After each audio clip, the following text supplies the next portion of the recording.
We still need one more for quorum, but we can start at 7 and you can just, hopefully folks will hop on and we just can't take any votes until we have quorum. So just FYI. Well, it is 6. Are we Yeah. ready? Are you ready to record? Are we recording you? We're recording. Okay. All right, it is 6 o'clock on the 8th, and we will get started. Let's call it to order. Thanks. Is there any public? No, I don't think any, did you get any emails? Okay. Okay, Not, oh, they're presenters, right? right, they're presenters, they're on the agenda. Okay. Do we have like, just know what they? Well, we can't Oh, vote. We can't vote. We don't have quorum, we can't approve the minutes. So we do have public, we have, I think Chris. Is there one person public here? Yeah, so one of our applicants asked if they could speak during public comment. Oh, that's fine.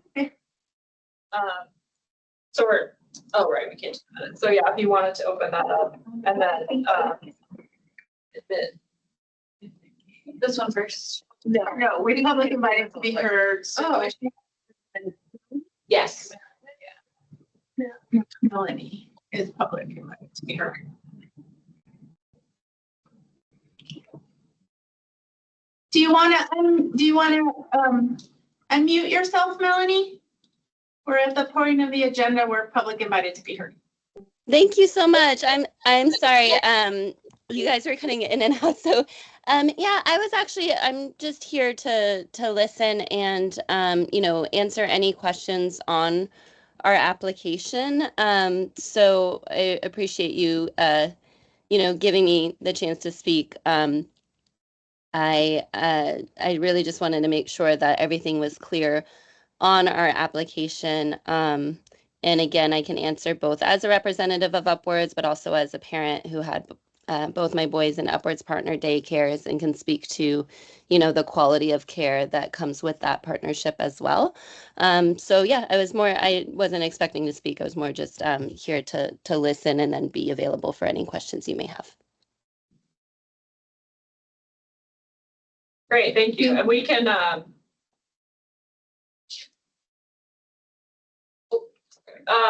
when we get to that section of the agenda, if the board has questions, there can be back and forth as well. So. Thank you. So we jump into 4 then? Yeah, we can't do 3 until we have quorum. So yes, now we are jumping to your agenda item. We'll just proceed as normal. In case we don't get quorum, I'll just note that for City Council that the members of the board that were here, what your recommendations were. But if we can't take a vote, obviously still want to get everyone's feedback. So we'll kind of press on. And do you mind if I? Yeah.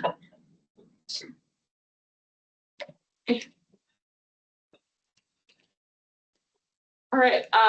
Well, good evening, everyone, members of the board. So I'm Christy Wiseman. I'm the city's housing investment manager. And today we're presenting our 2025 Affordable Housing Fund CDBG funding request. So this is HCI's funding cycle that we do every year. It's kind of the opposite end of the year from Human Services funding. And so I'll kind of go through an overview of our funding, like what revenues we have, what the year is looking like, and then we'll launch into applicant presentations. So, hi Molly. Oh, we have your chair. You have the board packet pulled up as a Go to the, yep, that one. this. Okay, cool. We're gonna zoom in.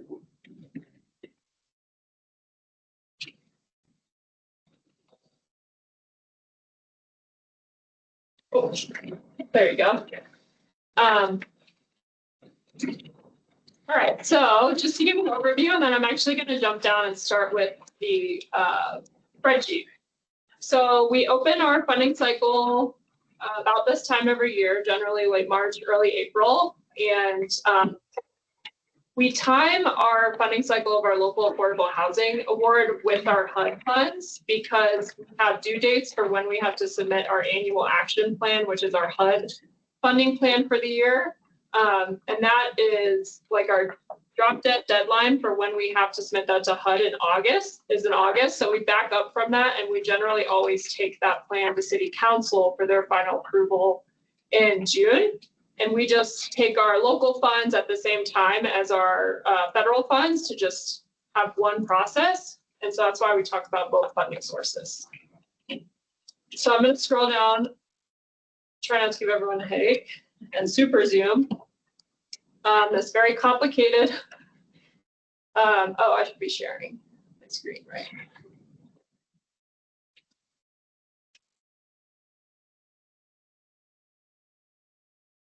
Sharing. It is sharing. Okay. Yeah. How can they can see it? Can you guys see it online? Yeah. Okay. Thank you, Larissa. Shout out to our grant accountant, Larissa, who did a lot of work on the spreadsheet, putting it together. So this is always kind of a point in time, and this is a draft. So these numbers could change slightly as we take it to City Council, but this kind of shows you vertically in the columns are our different funding sources. And then as we go through, we have revenues at the top, and we start subtracting out things. So CDBG, this column is our Community Development Block Grant Program. So this is money from HUD that we receive every year as an entitlement community. This is just based on population. So Congress approves an amount for HUD, and then they do a bunch of math and it spits out a number. We do not have our 2025 CDBG allocation yet. So we are having last year's amount in as a placeholder.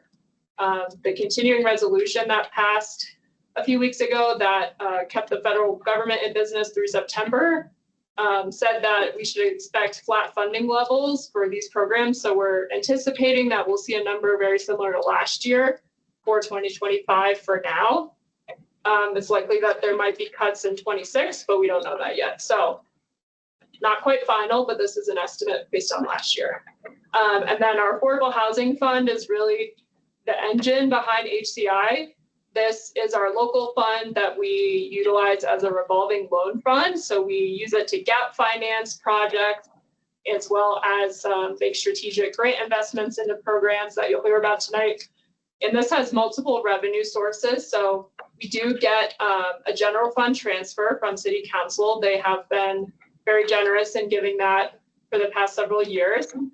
We also get revenue from fee in lieu from our inclusionary housing ordinance. So when developers are building residential projects in Longmont, there's multiple ways they can meet our inclusionary housing ordinance. They can build part of their units in their project as affordable on site. They can donate us land to build units, or they can pay us. And that fee in lieu revenue, we then take into this bucket of money and go loan it out to other projects to build affordable units. So these are estimates of what we think we're going to get for 2025. We also get a portion of marijuana sales tax revenues into the affordable housing fund. And we also have program income because it is most of the awards we make out are in the form of loans. And so occasionally projects pay us back, and then we turn it out and put money towards another project. The Attainable Housing Fund was created a few years ago. And so far that has been dedicated to supporting the True North affordable and attainable homeownership project, which we've talked about a few times with you all. So money in that fund is tied up for another year or two, and then eventually can support other attainable kind of at that middle income level. But right now it's really being used to support True North. And then lastly, our final funding source here is Boulder County 1B. And this was a new sales tax initiative that passed in 2023. That is a countywide sales tax for affordable housing. And there was much work between the county and all the jurisdictions in the county over the last year to determine what that money allocation will be. So just a quick correction, it's not a new sales tax. Right, it was a- Continuation of an existing sales tax. Okay. Thank you, yes. The money used to go towards the Boulder County Jail and now it's going towards affordable housing. Right. Thank you for correcting me. I misstated that. So Longmont's portion, we are expected to get about $2.8 million for unit generation. So for development projects out of this tax source. We don't have that money in hand yet, so we did not include that in this funding cycle I'm talking about right now. So we anticipate that we will likely open up a competitive application round maybe in the fall, or when we have more details about this money, when we'll have it, how exactly it can be spent, all those details. So we're just holding it as a placeholder for now, but this money is not included in our money to make competitive awards with at this moment. So that was just an overview of our various funding sources. So I won't go through all of this because I want to give time to our presenters, but we have various carry forward. So projects that were from the past few years that we're still holding money for, or that are in progress but not fully spent, both from CDBG and Affordable Housing Fund.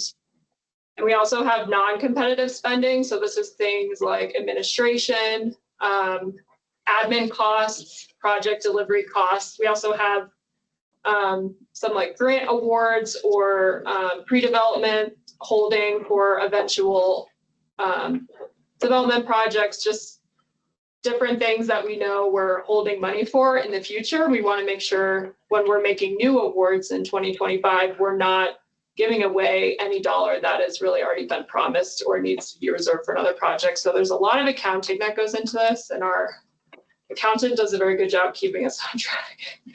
Okay, so I'll go down to the bottom here, and this is really what we're going to be talking about today. So our 2025 competitive funds available.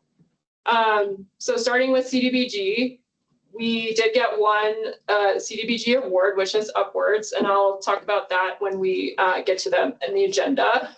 And then for Affordable Housing Fund, we got $3.9 million in requests, mostly thanks to Habitat. So I'll be talking about your project as well, but the main story I want to say with our development projects is that we're not seeing right now a lot of new projects coming down the pipeline. We're seeing a lot of projects that we've known about that have additional funding needs in order to make happen. That's the case for several reasons. Just in general, like the multifamily industry, construction interest rates in general are really high. That's slowing down projects. There's also a lot of uncertainty about material costs and construction material costs with the tariffs. And so there's a lot of like macroeconomic factors that affect how many projects are in the works and therefore how many projects are coming to us asking for money. So all of the development projects shown here are projects that we've kind of already been working with, and we're really just trying to help them go over the finish line so they can start delivering units.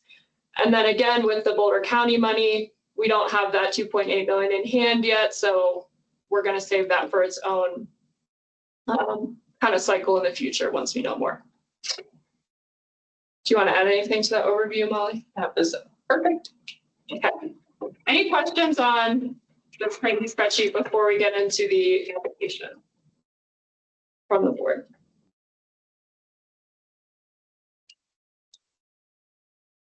I know it's a lot. So is that a deficit number then? So what this is showing is if we, let me zoom in, if we were of the Affordable Housing Fund awards, if we were to award what everyone asked for.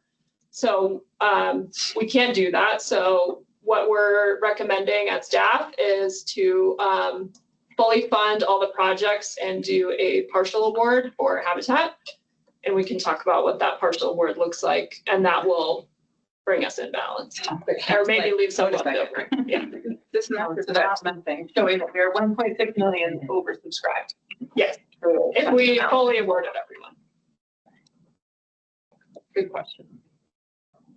Okay, with that, I'm gonna transition into our applications, and Meredith, I said 6:15. Look at that, on time.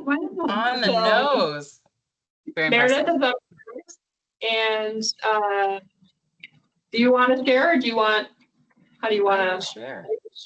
Okay, so Meredith will introduce herself. She is with Boulder County and the Personal Finance Program. All right. Thank you very much. And can you see my presentation? Awesome. Thank you. Yep. So yes, I am Meredith Cayley and I work for the Boulder County Personal Finance Program. I manage our housing counselors and personal finance specialists. And I've had the pleasure to speak with you folks before, and I think there's some new faces. And so I want to say a little bit about what we do, and then why it matters. So we have a group of 5 financial coaches, and we serve the community in building confidence in money management, credit improvement, debt management, mortgage and home purchase counseling. We work with mortgage concerns, foreclosure intervention. We help folks navigate student loan debt, figuring out the options there. We provide reverse mortgage certificates by providing reverse mortgage counseling. We try to get folks access to community resources, and all of this with the goal of lowering financial stress. So what this looks like is we provide one-on-one personal finance appointments. So it's you and your counselor, and we try to do that in a very flexible way. We will meet with you by phone. We will meet with you by video. We will meet with you in person, and we provide follow-up support for all of our meetings. So it's maybe I need information today and you're good, but I'm still going to check in with you. Or maybe it's someone who needs a coaching approach, and we work more longer term, and we meet every few months and we check in on breaking down action steps and goals. So with the personal finance program, our overarching goal for what we want to do is empower folks through access to information. We know that not everyone has access to the same financial information, and so we try to provide that in a way that is unbiased. And why that really matters is that we live in a world and in a time where everyone has something to sell, everyone has something that they would like to put in front of your face at any given time. To be able to provide unbiased financial coaching with the pure goal of letting someone drive without a motivation of trying to sell something, it is often underrated. And I want to highlight that without this service, folks don't always get that unbiased information. So we're really excited about being able to provide this service. So we've been partnering with the City of Longmont for several housing counseling projects in the past, and we're really trying to move into working with the True North development so that folks can come in and really understand what they're getting into and understand the financial implications, because we know when folks do housing counseling before they buy, they are much less likely to default on their loans. So what would that look like? When someone meets with us for a pre-purchase appointment, here's what we do. We're going to review the credit report. We're going to go through it line by line. We're going to make sure everyone knows what that looks like and what steps would look like if you needed to improve it to get to where you need to be. We do mortgage calculations. That means we're going through the nitty gritty of all of those numbers. We run. I want to make sure that I couldn't quite hear, but it sounds like someone was saying something. Meredith, I'm gonna stop you there real quick, and you can continue here in a second. But because Crystal's joined us, we now have a quorum. And so, which is great. That way that the board can actually vote on, Do you want to do minutes? no, we can do that after the presentations. But Crystal, just to catch you up, we haven't done minutes. We're just starting the presentations. Staff presented, and I think it's in your packet, their recommendations. And so, did Crystal go out and come back in? Yeah. Okay. Crystal, can you hear us?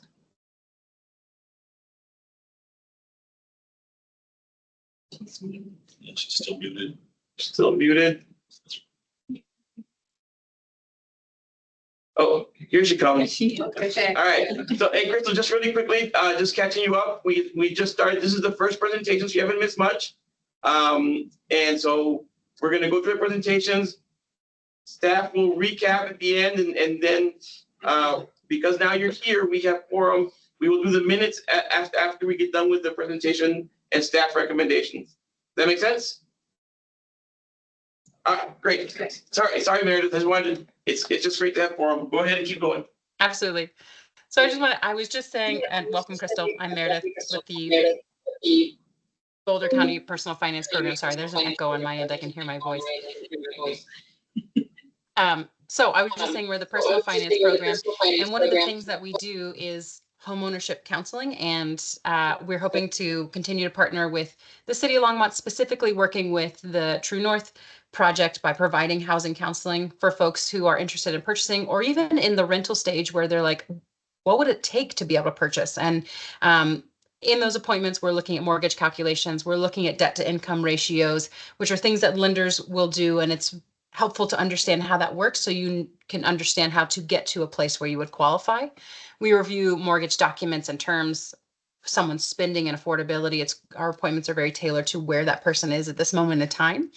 And then we're going to talk through the role of the lender, the underwriter, the inspector, the appraiser, the title company, all of these players who are a part of someone's team, whether they realize it or not. And then fair housing law. It's more important than ever for folks to understand what that does and how it can protect someone. And we want to make sure that is well understood by folks. And then potential assistance programs. How can we stack this help with this help and make this dream possible? And then we create a step-by-step plan for next steps. So imagine you're someone who, let's say, is a Spanish speaker and is going into a bank or a loan officer's office, and you're just like, I want to buy a house. Can you imagine how intimidating to get all of these terms that are all legal and English and all of, what if you had someone who was on your side to say, let me break it down for you and make sure you understand what you're signing and what this means and how you can get there.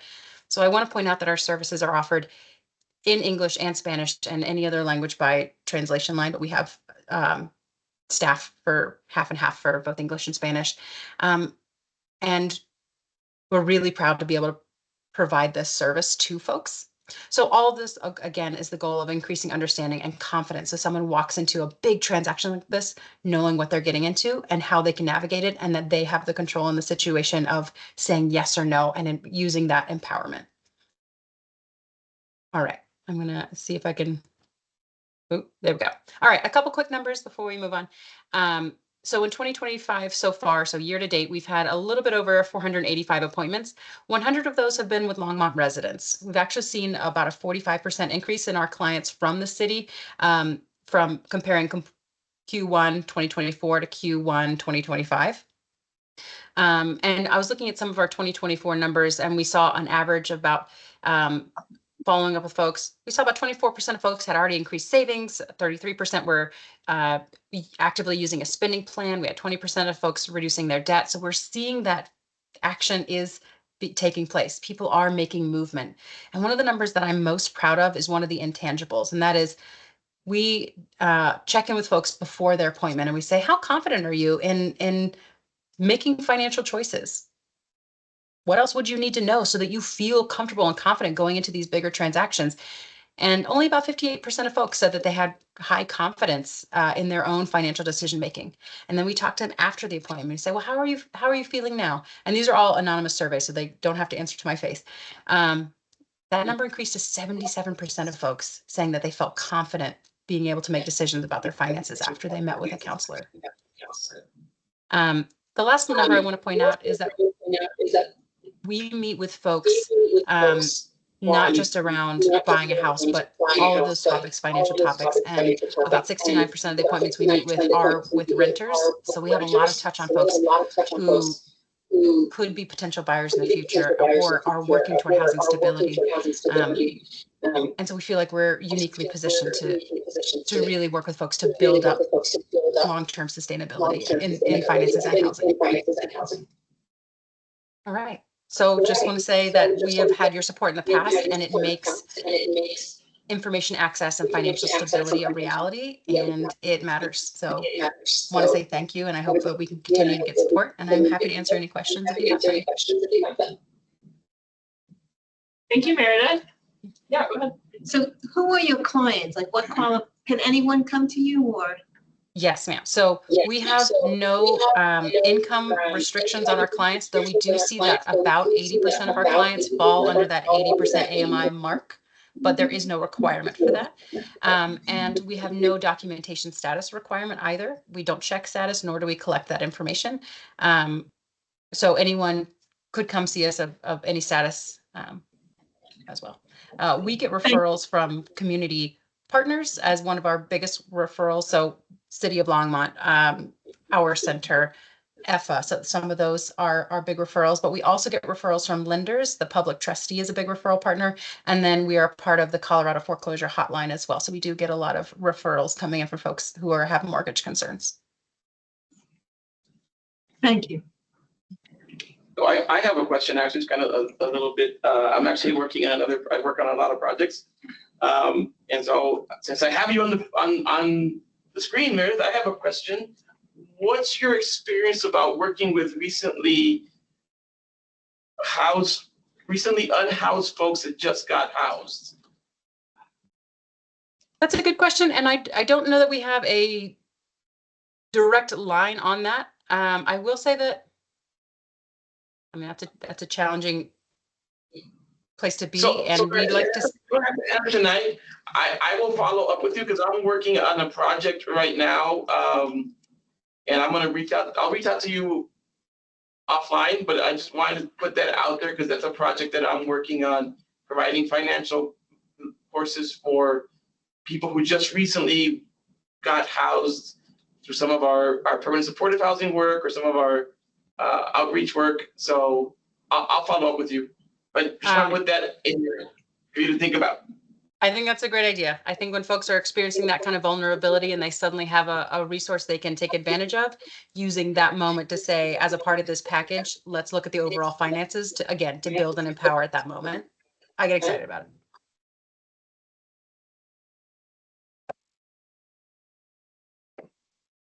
Any other questions from the board for Meredith? So as I kind of summarized this program, the city's been funding it for several years, and actually a lot of our programs require folks to go get housing counseling before we give them assistance, like for down payment assistance or for True North. So it's really been a partnership, and based on the 45% increase they've seen in Longmont clients, that's why staff is recommending increasing their annual amount from 100,000 to 150, just to be able to support potentially an additional staff member that they might need to hire. And I am recommending we do a 2-year grant. You know, Meredith has been coming back every year and requesting money for the last several years, and it's always great to hear the updates. But I do think administratively, and because we know we're seeing this increase in specifically pre-purchase counseling for True North, it makes sense to do a 2-year award so that we can see how this 2-year goes and then kind of reevaluate the level, because that will take us through all the closings for the first phase of True North, which will be 55 homes. So that's our recommendation. Is the board thinking you want to hear all the presentations and then discuss?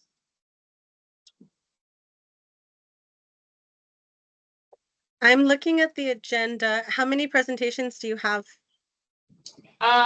We have 5. Okay, and there's a vote that needs to happen for the Boulder County personal finance. So should we do that and then go into the other presentations, or are you guys asking us to approve, or is it already approved? Nope, so we're asking for your recommendation for approval, either to accept staff's funding recommendations or to change it. And then we incorporate that into our city council presentation, which will be in June, and city council makes final funding decisions. So since we have quorum, if you could vote on what your recommendation would be for each project, that would be helpful for staff. We can either do that one by one, or we could do it at the end. It's up to you. Let's do it one by one. And then who has a question? Just whether you're like appropriating these 2 years, not that I think creating future funds, 2025. 2025 or 2027. Okay. This one is for 25 and 26. For this program, this is the only program, we're recommending a 2-year award just for the nature of the program. So you wouldn't be awarding 2026 funds, It would be 2025 fund, but it'll a take total you of 3 years. Correct. Okay. Okay. Because Total we of do find for direction through human services through the city attorney's office, we can appropriate future funds. Okay. 2025, yeah. But the 2025 funds, it'll take you to. Yeah. correct. Okay. All right, that would make sense. I think we were whispering about. Good question. Sorry, Crystal, what were you?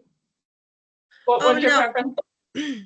Let's do it one by one, and then if possible, if you folks could talk one at a time in there, because it's really hard to hear the different conversations, and then it starts getting kind of mumbled. So let's go ahead and vote on that. Do I have or do we have any additional questions before we move to vote? And would you like me Okay. to step out? No, I think you're safe, Meredith. Okay. Didn't want to make anyone uncomfortable. Yeah. Do I have we- a motion to, One second, there's a question. okay, So it would be, yes, a total of $2025. It would be a total of 300,000, and we would plan to send 150 for 2025 and then for 2026, and then they could come back for funding in 2027. So, Or in 2027. yeah, because, and what we were just talking about is city attorney doesn't let us appropriate money from the next fiscal year. We have to use this current funding year. So it'd be $2025 for Yeah, so they would. the future. Correct. So then it would go up into that other grid where it's like held. Yeah, exactly. It'd be carryover. Yes. Good questions. Very good question. alrighty. And I don't have any questions, guys. Usually I do, but I'm very familiar with the program and the difference that they're making in the community. So, do I have a motion to approve staff's recommendation to increase the amount that we're funding the Boulder County Personal Finance Program? Do I have a motion to approve it? So moved. Alrighty. Cassie, motions. Do I have a second? Second. All right. Mark seconds. All in favor? Aye. Great. Go ahead and move on to the next presentation. Thank you all. I Thank will you. sign off. Appreciate your time. Thank you. Thank you.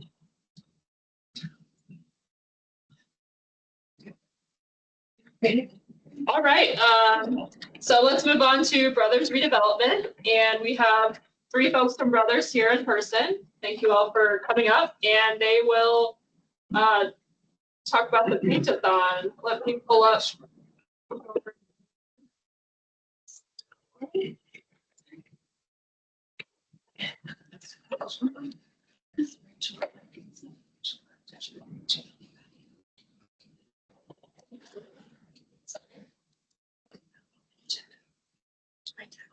Your Amazon package is ready. All right.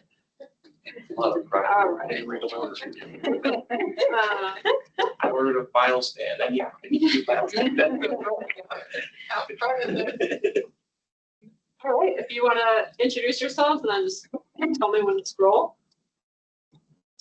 Hi, Cynthia Velasquez. I am the program operation administrator, and Chad, like director of operations. And I'm Jason Stutzman. I'm the manager of the volunteer department. I'll give a brief overview on the services provided by Brothers Redevelopment. Right now, we have 28 properties through our BPN, Brothers Property Management. We also have housing counseling services. Sorry to interrupt. Are you guys supposed to be sharing a presentation? Oh, sorry, I thought I was screen sharing. Thank you, Chris.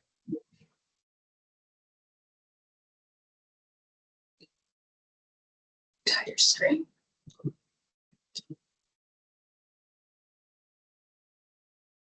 Can you see that online? I can see it. Okay, thank you. Sorry about that.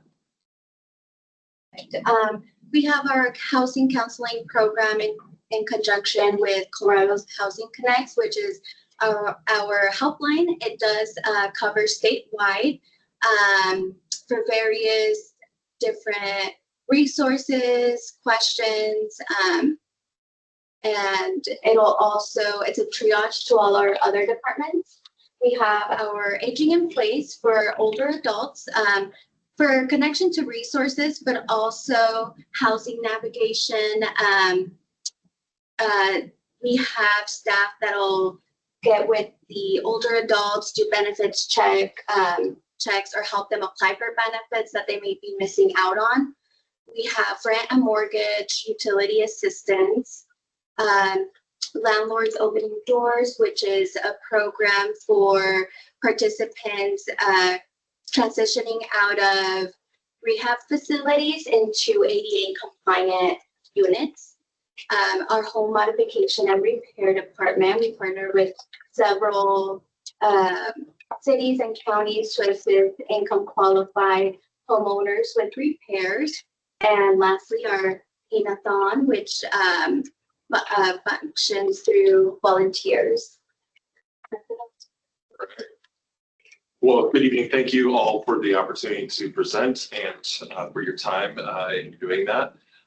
Like I said, my name is Jason Stutzman. I love our paint-a-thon program. I was just shown a clip of the paint-a-thon here in the city from the year 2000, and I'm getting to that age where I like to joke that the paint-a-thon and I are the same age, and I interned for the paint-a-thon. That was not in this century.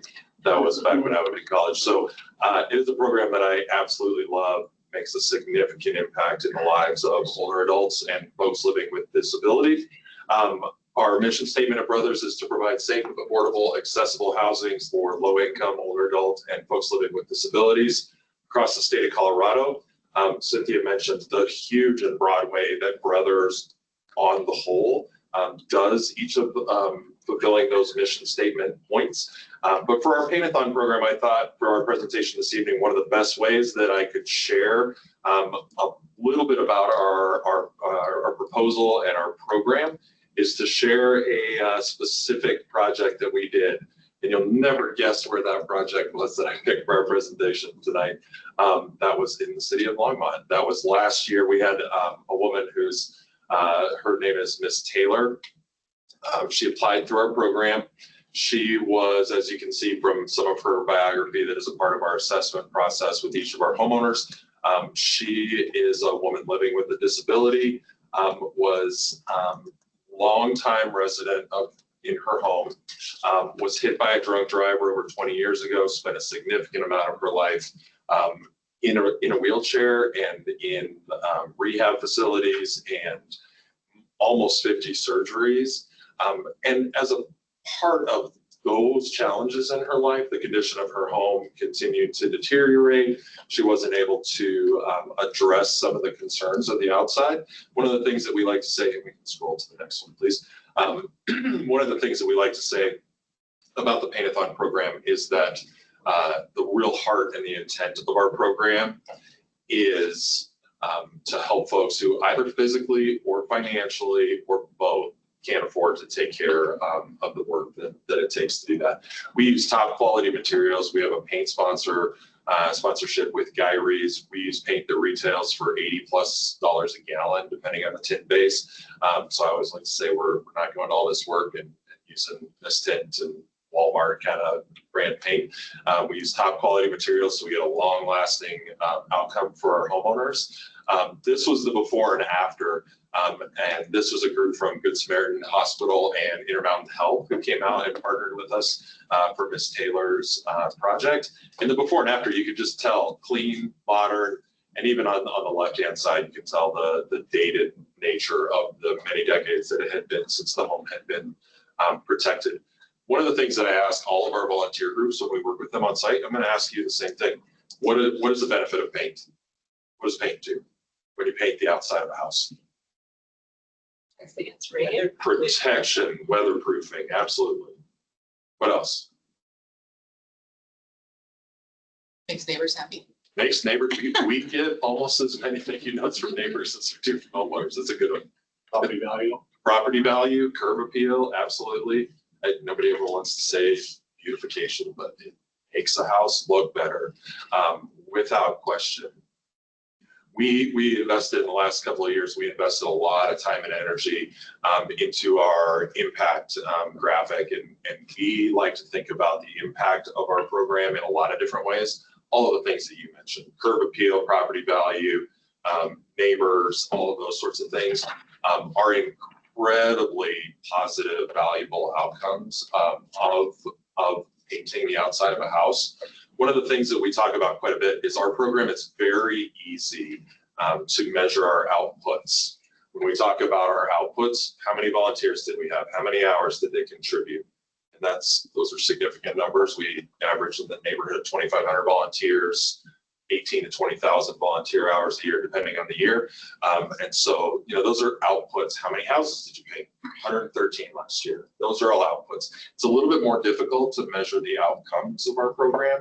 What difference did it make? And so years ago, we put into place and we worked with some folks who were knowledgeable in this area and a consultant in this area, but we put into practice a survey, and all of our homeowners complete the survey before we engage with them at the time that they apply for our program. And then we send them the same survey questions afterwards. And the things that you all mentioned, they go through the roof in survey outcomes for sure. My pride in my home increased, my belief that my ability to age in place has increased. My neighbors are pleased with the outcome of the project. I believe my home is protected from the elements. The one that I absolutely love, and this one shows up in our performance framework without question, is that a lot of the folks that we work with in the Paint-a-thon program, all of our folks qualify age, income, disability. Last year, 60% of our folks were in the 0 to 30 AMI bracket, and the majority of the remainder were in the 30 to 50, and we had a few in the 50 to 80, a small handful. So we're working with folks who really need this and really physically don't have another way to do it. One of the things that we found is that folks in these circumstances, when they can't physically or financially paint the outside of their home, they are often experiencing significant amounts of isolation and loneliness and disconnection from their community. As neighborhoods change around our 41-year residents in their homes, I think a lot of us didn't think of gentrification as houses changing. One of the things I know anecdotally from so many of our homeowners is that they think of gentrification not as just the houses changing, but the people in those houses changing, and that can lead to more isolation. And our surveys with our homeowners show the connection to their community increases dramatically after the investment of the energy of time and volunteers and this program. And that's a significant outcome of our program. In addition to all of the other protection and beautification and preservation, the idea that we're connecting communities more fully together, the idea that then that directly ties into the fact that we are helping to stabilize neighborhoods, to keep neighborhoods functioning and healthy, both in relationship and in the physical nature. And so, is that my last slide? I think that's my last slide. Oh, no, it is not. And I thought I would just say that one of the things that we take a whole lot of pride in is that our program is certainly about paint, but it is also about relationships. We write a biography about each of our homeowners who applies. When we do the assessment, we try to get to know them. We try to connect them with a group. This circumstance, Ms. Taylor had gone to Good Samaritan Hospital for a whole lot of her care and knew some of the people who were there. And what a beautiful connection of community that was. My last point, just because I love this one, we invited her to our annual fundraiser in the fall, comped her a ticket, got her a ride, brought her there, and she participated. She was the lucky winner of some donated Broncos tickets in our drawing.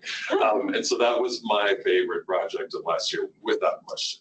And so I guess we can open up. Do we do time for questions at this point? Yeah, so just a reminder for the board, we had some of the brothers folks come in March, and we talked about how they're also outside of Paint-A-Thon, but they're our subrecipient for our CDBG funded housing rehabilitation program.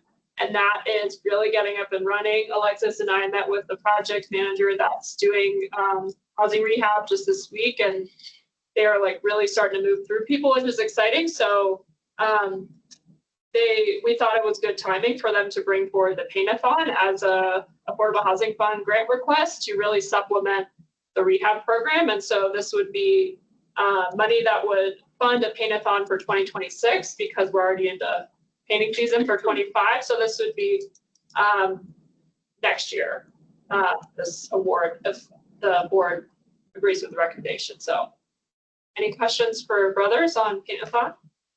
And Crystal commented that it also creates a safer neighborhood. Thank you.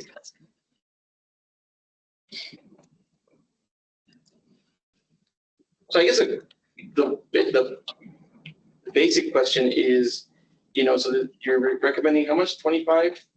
Yeah, so they applied for $25,000 to do 6 homes. And do you maybe want to talk about like why that number and kind of how it takes time to get your volunteer pipeline up and running? Because that's something that you had explained to me when you applied. Sure. The way that we came to that number is, and the timeline of it is that we used to say that we have an off season. We don't say that anymore. We have a prep season. We go and do 250 to 300 estimates every year, find projects that are safe and suitable for volunteer participation. That's a commitment of time that we plan ahead for our season, which runs from March through mid-October. So there is some kind of ramp up preparation that goes along with that. And so that's one piece of that. And then the other piece is how we came to the 6 projects. And what I will tell you is that we came to that from an average cost per project of all the things that it takes, from assessment to materials to paint, pulp, primer, all of it, oversight, safety, ensuring safety for our volunteer sites, all of those sorts of pieces. And then the big one that I think we usually get to, we are in the business of painting older homes for older residents. And so lead-based paint comes into play in a lot of circumstances. So the range of what it takes to complete one of our projects is kind of significant.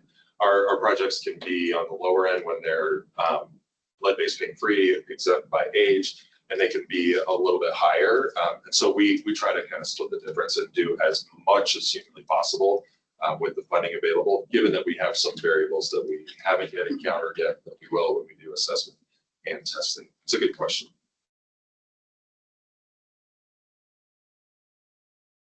I have a question. So the 6 homes that we're estimating for 2026, are these going to be homes in Longmont? Yes. Okay. And then for our housing team, this is coming out of the CBDG funds, correct? No, and good point, Crystal. So we're proposing to fund this out of our local affordable housing fund, and that's for a few reasons. Brothers does do Paint-A-Thon for other communities out of CDBG, but there's a few reasons why we're proposing to not use CDBG for this in particular. One is that our consolidated plan, which is our 5-year HUD plan that talks about all of our priorities for HUD funding, the activity that the Paint-A-Thon really speaks to is a federal activity called blight removal. And while we agree it's very worthwhile, it's not a priority in our consolidated plan. So it just is kind of more difficult to do all the things on the back end for HUD.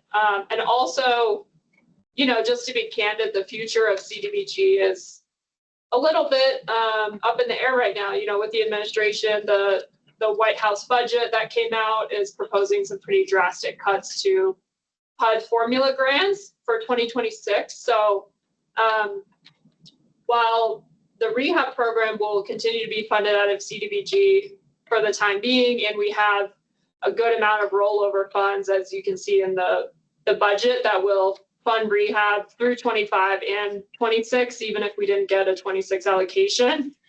Since we have the ability to fund this locally, Administratively, it'll be a lot easier and a lot more flexible in terms of our grant agreement that we make for the program and of just tracking beneficiaries. Like we won't have to do any of the like immigration status reporting that we would have to do for HUD, for example, with our local funds. And will this assistance exhaust this specific fund, or will there be remaining funds available for other organizations? So this is one of multiple affordable housing fund projects that we have of this funding cycle. The Paint-a-thon and then Boulder County's personal finance program, which we just heard from, these would be 2 grants. The rest of the projects that we'll hear about are for development, like construction projects, and those would be in the form of loans, but all from our local affordable housing fund source. When you guys are painting these homes and upgrading them to a large extent, do you also partner with like those organizations that'll like winterize the windows and fire dangers outside? There are many ways that we partner, and I think the first thing I would refer back to is the kind of the list of services and the suite of services that Brothers Redevelopment provides as a whole. Where I love that you brought up the connection with our home modification and repair department. We have our housing hotline, we have Colorado Housing Connects, we have our home modification and repair department, and that can put people in-house in connection with additional resources, and then through our hotline out, beyond our walls, we can put people in connection with other resources as well. And we do find that our home mod department and our Paint-a-thon are great referral sources. And again, going back to the fact that, some of the folks that we work with are just getting by. They don't know there are services out there that can help them with ramps or grab bars or safety at home, accessibility mods, or habitability or safety at home. And so us, we have to talk about the fact that sometimes we're the first one because there's a code violation or there's a neighbor complaint. And so people ask for help for our services, and then we're in their home and we write their biography and we get to know them. So what we should connect it to is our home mod department, because we have these other services. Okay. Does that answer your question? It does. I was just checking because like if it's an older house, it might have like roof issues or. And we Other work in lockstep with other City of Longmont services that are offered in terms of weatherization and things like that. So we're always in communication when it comes to home modifications. I have one more question. How will you folks prioritize? I'm sure we have a lot of seniors in Longmont who are going to need this assistance. What is that prioritization look like for the applicants? So you're saying if we receive 7 eligible applications, how would we prioritize the 6? There are a number of different metrics in our program that we use for prioritization. And one of them would be just eligibility. So that's going to be our first across the board. We're only going to work with folks who meet those criteria baseline. And then we're going to look at timeline of application as one of the variables. But then we also have some other considerations that come into play. Safety and suitability for volunteers is a significant piece of our program. One of our core values is quality volunteer experience for repeatability. We want people to not just paint Miss Taylor's house. We want them to come back again next year, and Good Samaritan is actually. We want them to come back the next year and paint someone else's home. So that's a variable as well. So there's multiple variables involved in that process. Does that answer your question?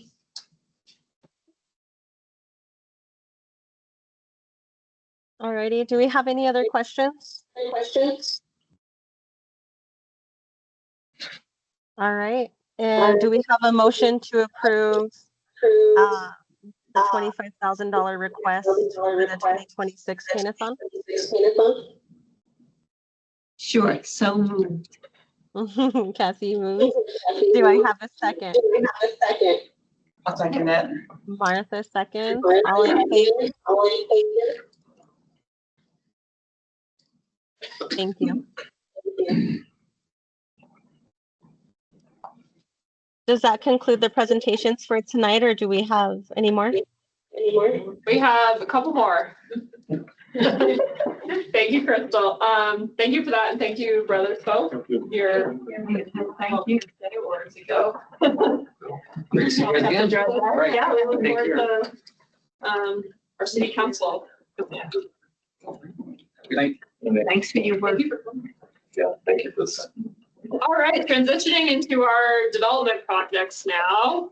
So these are housing development projects. And I think Habitat, do you want me to pull up your? Sure. Thank you. Good evening, board members and everyone here.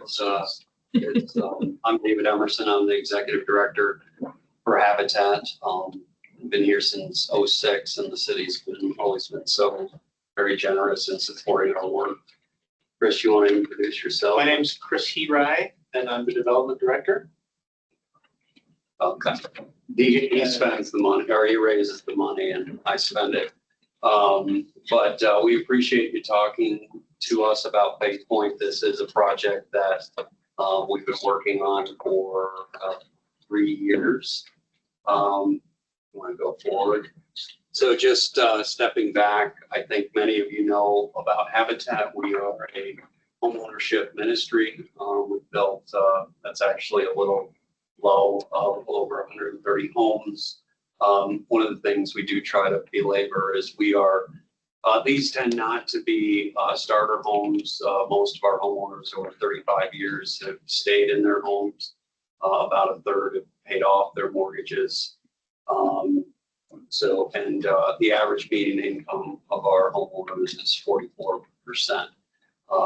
We are looking at, we really would like to stay below 60%, but on some of our projects, we're looking at a mix just because of the expense of being able to provide an affordable home given its cost. So go forward. So I believe I presented this before, but for us, we really know that home ownership is transformational. I have been around long enough where I've done a dedication with the kids who are about this tall, and now they've grown up and they're getting degrees and so forth. So we just know that it's when we survey our homeowners across the state, there is profound impact on mental health, physical health, financial, obviously. That really is a mindset. People come in and they first question a lot of them ask is, I need to get a will. I now have something to pass down. One of the more famous examples is the Rojas family moved in 1995. They have 9 surviving children, all of whom are traditional homeowners. 3 are teachers in the school district. They have, at the time, and it's been 10 years, 20 something grandchildren and great grandchildren. So that one house has helped dozens and dozens of people. Go ahead. So Faith Point is located on the southwest corner of 15th and Terry. This will be 34 paired homes and a single family detached home that we're going to design to be suitable for in-home childcare. We really like electric homes apparently because I have this twice bulleted. But the update we just recently got is Chapel Land Banking funding will pay for the purchase of that at 1.558 million. So the acquisition is now covered, and that was about 2-3 weeks ago we learned that. The goal will be below 60% AMI, but we may have a mixture up to 80% to fund the gap. So this is just a visual of what we're looking at. The single family detached home is in the upper left-hand corner. And then we have some alley loaded product and front loaded product. We do try where we can to add some single floor homes so that, we can eliminate stairs. It's not always possible just to get the density. But the other thing we've done where we have someone with a disability is we put the bedroom, or at least a bedroom, on the first floor. So as we go, we do try to tailor the home to the homeowner, you know, doing zero entry and things like that. So we'll keep going. So progress to date. So we have had all our neighborhood meetings. We're basically 2 rounds of technical documents in. We have done the conveyance plat, meaning the land is ready to transfer over, and we're planning a close at the end of May with that CHAPA land banking funding. The technical hurdles we're working on are really not technical hurdles. We're far enough along that the engineering and so forth is fairly minor things that we're looking at. So it's really shovel ready. We do have one neighbor that may delay things a little bit, but so far the response in the neighborhood has been very, very positive. And that neighbor's issue is more, he wanted us to buy his lot for a fortune, and is upset about that. So go ahead. And so really what we're hoping to do is complete the planning approval with the city this summer. Like I said, close in May. We'd be constructing infrastructure fairly soon after that. The timing of the homes will be predicated on getting through those things, but we really want to be working pretty well in 2026. Christie made the mistake of saying he had $3 million and saying I should ask for what I want. And so I asked for what I wanted, knowing that obviously that amount is enormous, but it is a loan. So what we would be otherwise doing, what we'll have to do is go out and get worst case scenario market rate loans, but we also have other partners that are below market. 0% really saves us about, and that's probably higher than where we would end up, but a good $300,000 to $400,000 in finance charges.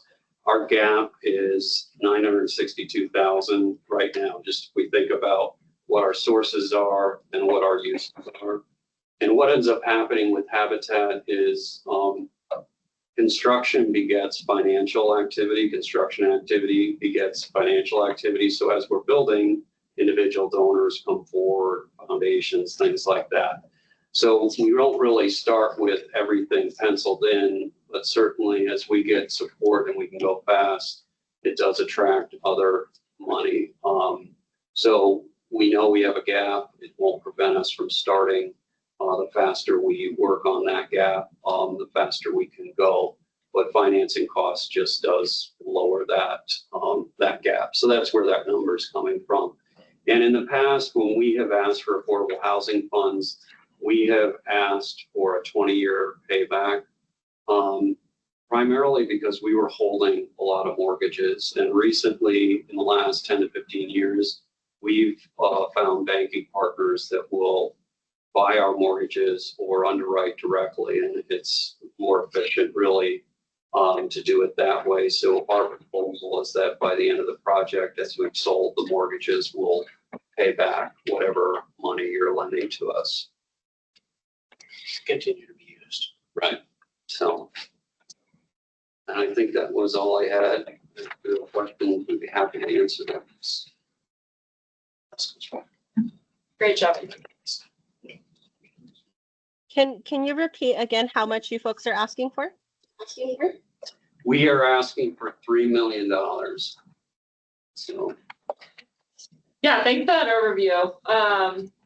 So I can do a quick kind of numbers overview, and then if the board has questions about the development itself, Habitat would be happy to ask that. So to answer that, And I would be happy to leave and let you do the rest of the presentation, because I know you have to fiddle with that number.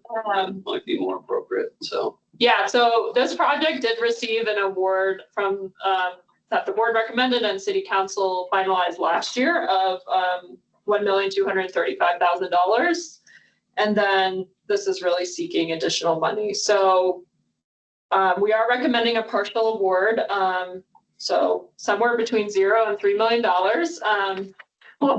What staff has recommended for the board to consider, and again, council makes the final funding decisions, but we are recommending at this time to provide an additional loan amount to fill Habitat's gap that they have presented, which is $962,000. So that would not be over and above and not save them on their construction financing costs as much as they may like, but it would, that level of partial award would leave us with about $400,000 left of affordable housing fund that we would likely pair with the Boulder County tax money for a fall competitive application round.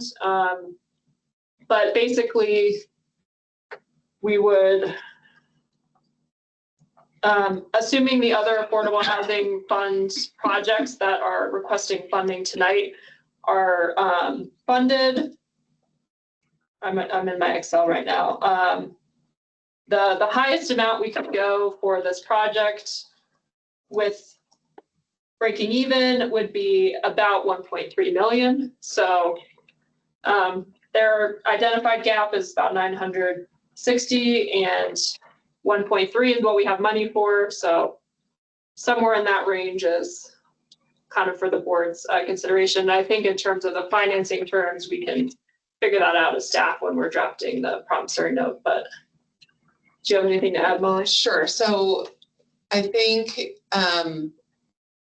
what often happens as projects progress and the need, the sources and uses progress, then a future gap comes up, and especially if we open another round in the fall, then we could consider further gaps. I would say at this point, I would recommend not committing more than the gap is showing right now, just to, I think that is something that council would support, and having that flexibility to come in later if we so choose. What would be the total, if we funded the gap, what would be the total plus the existing award? 1.9? 2.1. That's quick as mine. so I keep telling people this, that 2,197,000. okay, as we move compared to maybe even just 3 years ago, our awards have gone up so much as we've gotten more revenue from our fee and lieu from our inclusionary housing program. So like a $2.1 million award 5 years ago would be like astronomical. That would be like, so the whole world is changing. And I just want to keep everyone in tune with that, knowing that that is not undoable, but also unprecedented. So we're just kind of keeping track with our revenues and seeing what we can do with them. So I just want to make sure that that is kind of known, just to frame it. And I will add this, this project is a project that we are accounting for in our development pipeline towards our Proposition 123 goals, which is our number of new affordable units that we've promised to the state. So it does, those 35 units are really helping us to meet our goals. So certainly that level of investment, I think staff thinks is commensurate with getting 35 permanently affordable new homeownership units. Yeah, go ahead, Crystal. I just have a question on the funding that's coming in the fall. So is this separate funding, like away from what we're budgeting right now, or that you're looking on your spreadsheet? Is this like a new funding source that's coming in, or that renews? Can you talk a little bit about that? So this is tax proceeds from Proposition 1B, which was voted by Boulder County voters in fall 2023 for the purpose of affordable housing. We have that number, and that's about the only detail we have right now. We don't know when it's coming. We don't know exactly what Boulder County is looking to see in terms of projects awarded. So at this point, we don't know yet if it's going to even time out with a competitive award this year or not. It's too early to tell on that. But what we do know is the projected number based on projected 2025 revenues. Okay, so we know we're getting funding in the fall. We just don't know when, and how much technically. We hope it's in the fall. It could be early 2026. We're kind of at the mercy of Boulder County, since they are collecting and distributing it for all of the cities in the county. Okay, and then I have one more question. I'm sorry. Are there any other projected projects on your radar right now other than this one? So, we Oh, I'm have, sorry. I was talking to staff Sorry. about other projects that might want funding or seek funding. Currently, so for our funding cycle we're talking about right now, we have two. We have this one, and then next we'll talk about Thistle, and that's for a rental project. So this is the only home ownership project. So the 1.3 million max takes into consideration Thistle's request as well. Correct. And then if we went with the recommendation to just fund the gap, would this project be able to come back in the fall and request more money? Yeah, so if we did open up another round to time with that Boulder County money, if there was still a funding gap, then yes, it would be eligible to come back. I think. I mean, everyone can always go back and ask. I don't think there's any rules that wouldn't. No, there's no weird county rules that we know about that would preclude that. yeah, I think it's important to understand what the gap is compared to financing. 0% financing doesn't eliminate the gap at all. It just reduces the gap. Once we've sold our homes, we're out, we're done. There's no revenue stream from those homes. So that is a true fundraising gap. But the difference between me going and paying 3% versus 0% saves us money. So when we pay it back, it's helping with the gap only by virtue of the 0% term. So when we say we're funding a gap, we're really not funding a gap. We're reducing a gap. Well, and I only say that because it would certainly be our intention to be coming back in the fall. And that may be a confusing thing to folks on why. Because we're talking about interest rates. So typically in the past, when we've done this, we make the funding recommendations and the board votes and sometimes we have to, depending on how oversubscribed we are, we've had to play with it a lot more than this time. And then this board helps us, gives a recommendation on the terms as well. So that interest rate and the year term. We don't have that prepared tonight.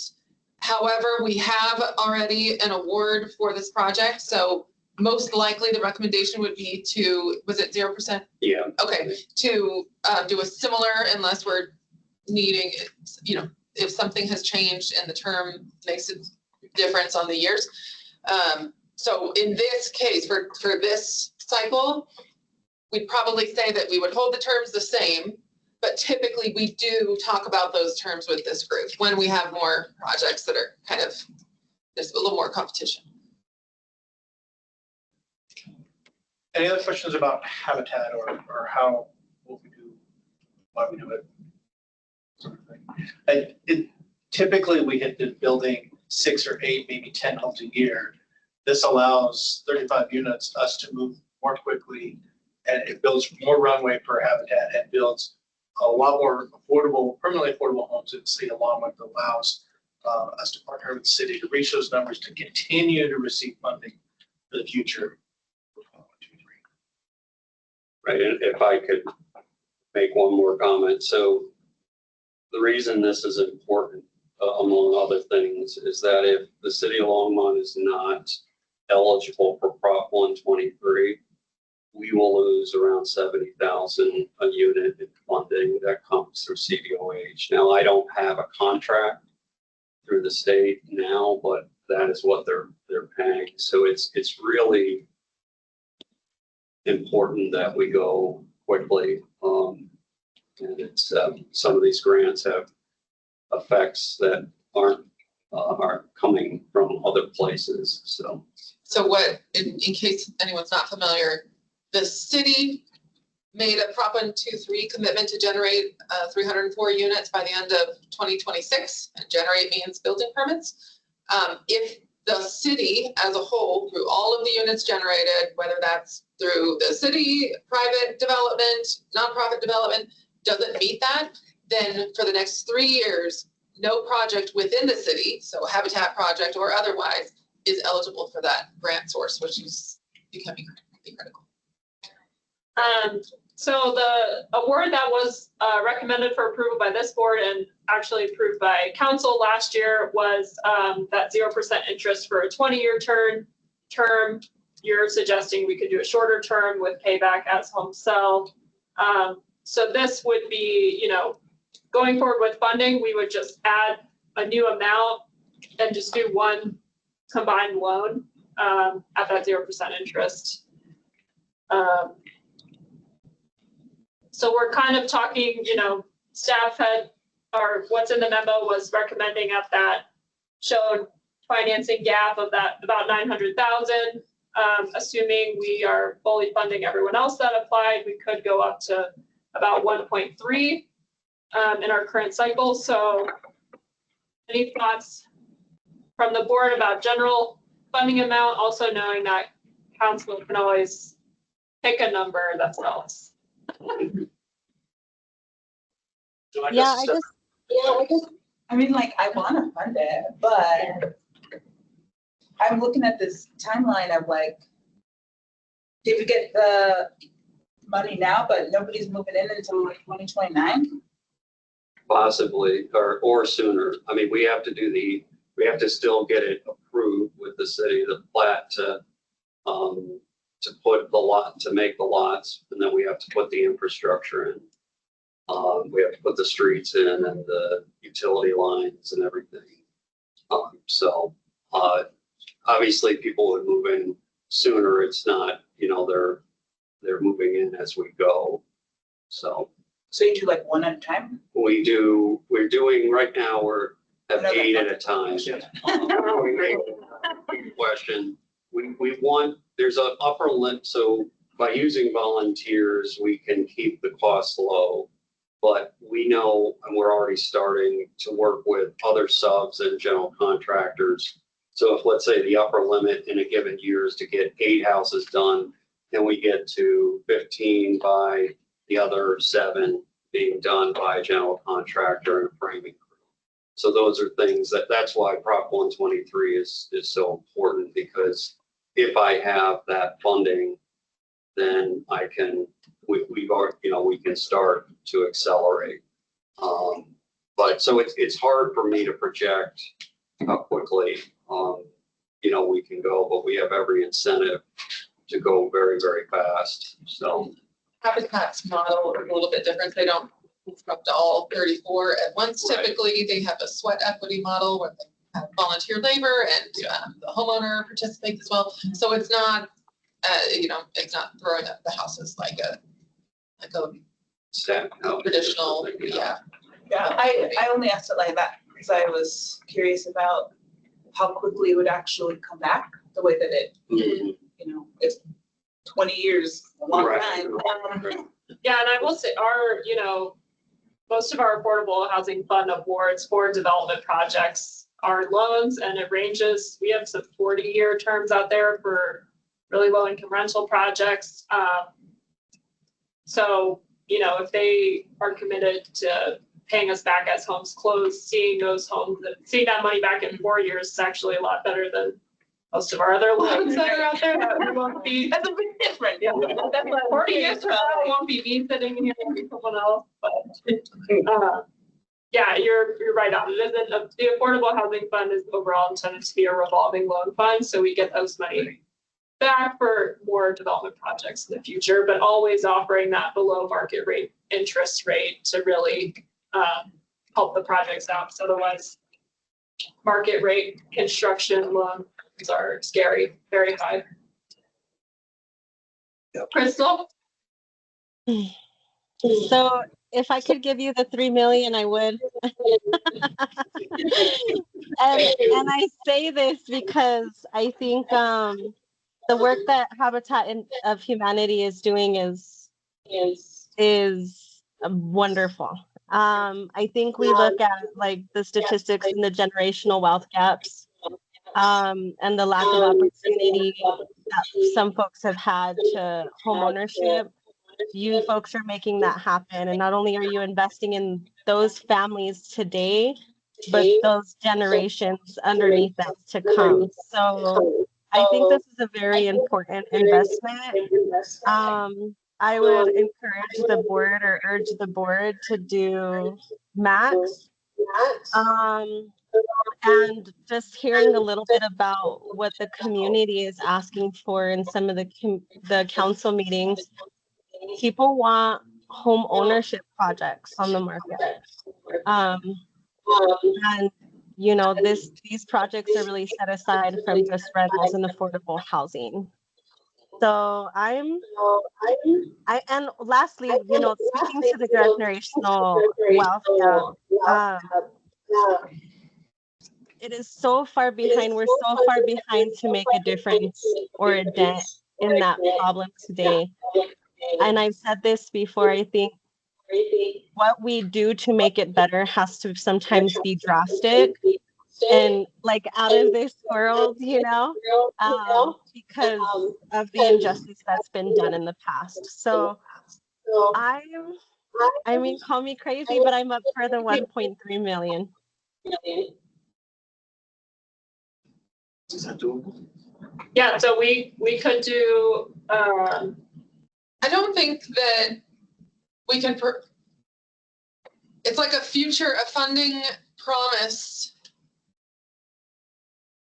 for something that we don't have yet showing in the sources and uses. I feel like council will probably dig into that pretty hard and prefer that the application come back later if the gap increases. You can make a recommendation. I think that it might be unsuccessful. Typically, we don't award funding to something unless there is a demonstrated need. And right now, there is probably certainly an additional need, but from what we have in front of us, this is what I would call a reasonable award recommendation. The 960. Mm-hmm. With the opportunity to come back. Yeah. If that's the max that you're saying. Yeah, I'm on board with the 962. So Our legal department would probably weigh in on the appropriation of future funds. That's true. That's true. No way they can come back. To come back. No. We like it. it. We love to see it. They're here every time. We like this. Okay. do someone on the board want a motion for that? Yeah, sorry. Do we have a Make a motion, Kristen. motion? All right. Move it to the staff recommendation 962, 764, Habitat Humanity. Wait a second. Thank you. Yeah. There's a home dedication, 4 o'clock tomorrow at Sugar Mill. It's a Muslim family we're working with. They are very excited. There's food. Come on by and. So the home's completed and they're getting ready to move in. Yeah, I hand them the keys. Thank you. Great. Tomorrow at 4, you said? Tomorrow at 4 at Sugar Mill, Dry Point. Thank you, everyone. Thank you. Thank you. Have a good night. All right, we have one more development presentation, and thank you, Paul, for being patient. Let's try to make this relatively speedy. I know you can talk about the cannery forever. And this is the last development project. So did you send me a presentation or do you want to share? I did, but I can share my screen and go ahead if you'd like. Why don't you share? Yeah, I'll go ahead and start. I'll share my screen. That's great.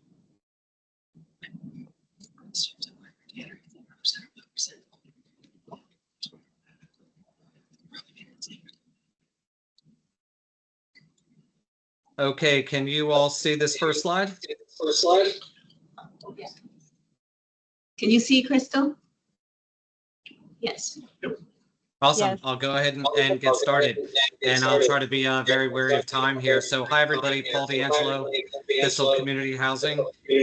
Thanks for having me. And it's been great to listen to some other great community partners out there doing some really good housing work. I'm here today to talk about helping us support and purchase the cannery and housing preservation. As many of you do know or don't know, we are a nonprofit organization. 40 years in the making. This October in 2025 is our 40th anniversary. We develop, manage, and preserve quality, permanently affordable rental and ownership homes. We support moderate and lower income individuals and families by offering affordable housing opportunities to live near where they work or have family. We listen to and work with our residents and partner with service providers for the benefit of residents, our staff, and our community, and partner with some of the folks you spoke with earlier tonight, which is great. Our mission at Thistle is to produce, preserve, and protect quality, permanently affordable rental homes and home ownership opportunities for moderate and lower income individuals and families, seniors, veterans, and people with disabilities. And our vision is to assist moderate and lower income individuals and families by developing a pipeline of affordable rental and home ownership housing, creating economic opportunities and wealth building for all residents in Boulder County. Thistle by the numbers, if you're not familiar, we have 574 rental units, over 15 properties in Boulder County, mostly in Boulder and Longmont, 103 community land trust home ownership units, 120 community land trust cooperative homes, and 546 homes in 11 resident-owned communities throughout Colorado, supporting just over 1,300 affordable homes for moderate income, lower income Coloradans across the state, mostly under 60% AMI. So regarding you this guys- project, I'm so sorry. Could you guys mute over there in the boardroom?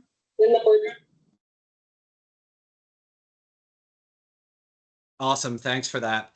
So for this project, we are here to ask for support for Thistle to purchase the cannery, to keep that in local property ownership and management and partnership, and help us preserve the cannery apartments. There are 94 units in that community, all below 60% of the area median income, assisting folks at 30, 50, and 60% of the area median income with rental. We have studios, 1 and 2 bedrooms, and a variety of age groups from folks in their early 20s to our senior community out at the cannery.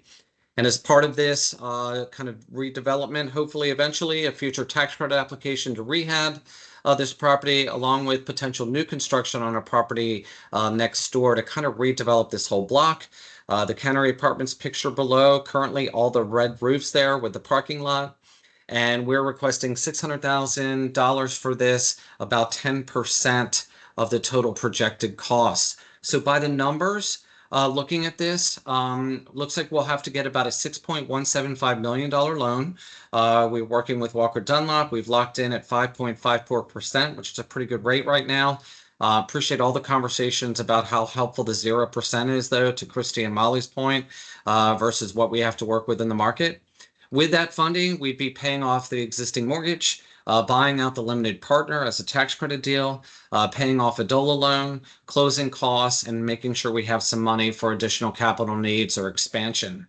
Right now, the mortgage payment with that type of loan would be about $35,500 per month. With the support of the City of Longmont, I would take that down by a little over $4,000. And that $4,000 monthly savings in these challenging fiscal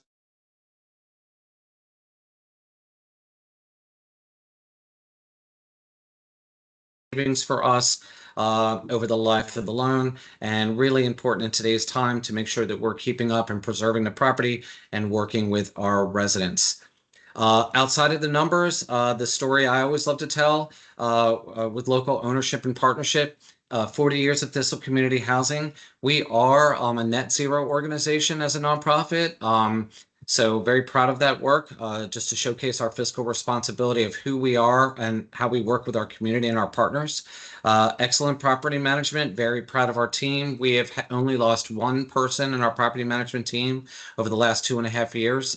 This is a great place to work, and hopefully great partners with our community members and residents. We have on-site in-house maintenance team, and we very focus on preventative maintenance. We support local businesses and have great vendor partnerships in the community. Again, as a local owner and partner preserving this, the cannery. Consistent resident engagement and partnership, something I feel like I really brought to Thistle and surely hope I did. We have daily in-person office hours, a monthly newsletter that actually talks about activities and opportunities and education opportunities and who we are and what we're doing. My favorite thing, as Molly and Chrissy have heard me say, we do a quarterly all virtual resident meeting that we bring everybody in, or as many people as want, that want to learn more about what we're doing and to hear from our residents directly. We just did a resident survey. We try to do those once a year. That just came out. 94% of our people feel like we're doing a great job of keeping up with our properties. And we're consistently connecting our residents to local resources, not just on our website. Hearing from Meredith early about the personal finance program, we've tried to put a lot of those resources on our website, as well as how to become a homeowner, something that's very important to us in that vision of economic opportunity and wealth building. We partnered, when you are in a Thistle community rental house, we partnered with Isuzu for positive rental payment credit reporting. We have seen an increase of credit scores by 47 points, and 53 families became credit visible by doing this credit reporting. And today through Isuzu, we're working with Operation Hope, who actually does webinars that we just invited all of our communities to learn about financial literacy, home ownership, banking, a lot of the stuff that we partner with Meredith locally, but also that can be done at a convenient time from people from their home. Very excited about that. And we're a NeighborWorks organization. If you haven't heard about them, all those are linked in the blue. Regarding this, we're within the borders of the Downtown Development Authority. We meet many of the benchmarks outlined in Envision Longmont. This is hopefully part of a larger proposed redevelopment plan on this whole block, and your assistance and support would help us preserve an essential historic affordable housing community. So in conclusion, with this funding, Thistle Community Housing can continue to offer comfortable, quality, affordable rental homes at a price our Longmont community can afford in partnership with the city. And partnership means everything to me, and I'm very grateful for the folks at the City of Longmont and how they try to work with us all the time. Very thankful for that. Help local individual and families balance housing costs with their overall income to support household economic opportunity and give our families a fighting chance. Serve a community with an excellent location close to parks, schools, restaurants, shopping, and public transportation, and fulfill our mission and vision where every individual and family can thrive through housing affordability. We appreciate the consideration. Thanks so much, and happy to bring up the rear here for presentations. And with that, I'd be happy to take any questions. Thank you, Paul. Thank you. Yeah, this project is a little bit more interesting just from the development aspect, because it's this is where I get nerdy. It's like a year 15 tax credit exit. So it had been owned by the tax credit investor, which is PNC, and now they've gotten all the money they can get out of it. So the big bank wants out, and Thistle's trying to own it outright.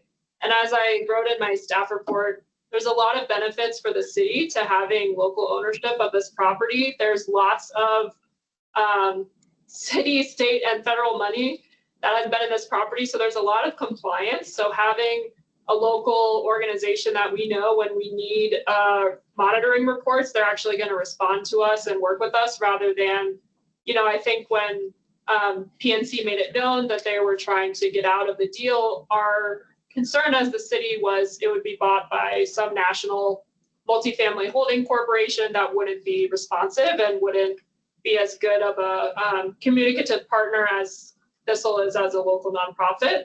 So from that ownership perspective, I think that's a win for the city. And then on that, just to add on, so PNC did put this out to market essentially. And how many offers did they get, Paul, from those bigger?